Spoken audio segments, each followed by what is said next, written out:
The plain sun cross, an equal-armed cross inside a circle, is one of the oldest symbols in human history, far predating Christianity. It appears in prehistoric art from the Neolithic and Bronze Age.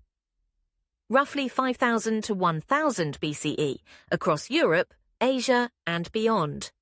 Ancient peoples carved it into rocks, used it on pottery, and depicted it in burial sites.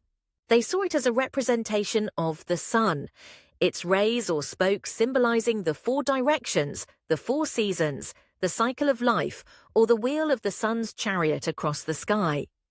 This is why it's often called the solar cross or wheel cross, a pure pagan symbol tied to nature worship, solar deities, and cosmic harmony in pre-Christian cultures like those in Scandinavia, Celtic regions, and even earlier Indo-European traditions. Early Christians, for the first 300 years after Jesus, roughly 30 to 300 CE, did not use the cross as a religious symbol, neither the plain sun cross nor the Latin cross of crucifixion.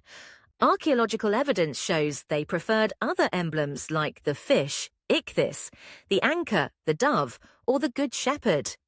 Why? The cross, or stake, was a Roman instrument of shameful execution, reserved for criminals and slaves, so it carried deep stigma. Early believers focused on the resurrection and Jesus' teachings rather than the method of death. They even made the sign of the cross on their foreheads as a gesture, mentioned by writers like Tertullian around 200 CE, but not as a public emblem or object of veneration.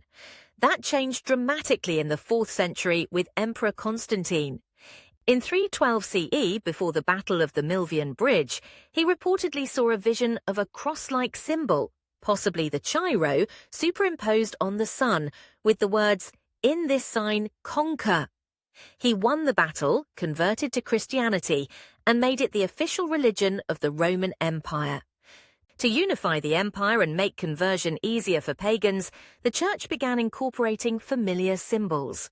The cross, already widespread in pagan solar and fertility cults, was reinterpreted as the instrument of Christ's death. The Chi-Rho, overlapping Greek letters for Christ, and later the full cross became prominent. Crucifixion was banned as a punishment, and the symbol shifted from horror to triumph over death.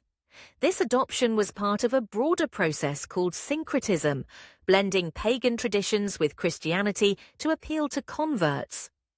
While the theological meaning, Christ's sacrifice, is Christian, the visual form of the circled cross has clear pre-Christian roots in sun worship. Historians widely agree it's not originally Christian. It was repurposed and became central only after Constantine's era. So next time you see this symbol, remember, it's ancient, powerful, and fundamentally pagan in origin, a reminder of humanity's long reverence for the sun and the cycles of life. Christianity gave it a new story, but the roots run much deeper. That's why this isn't a Christian symbol, it's a pagan one, borrowed and transformed. Let me know if you want to dive deeper into any part.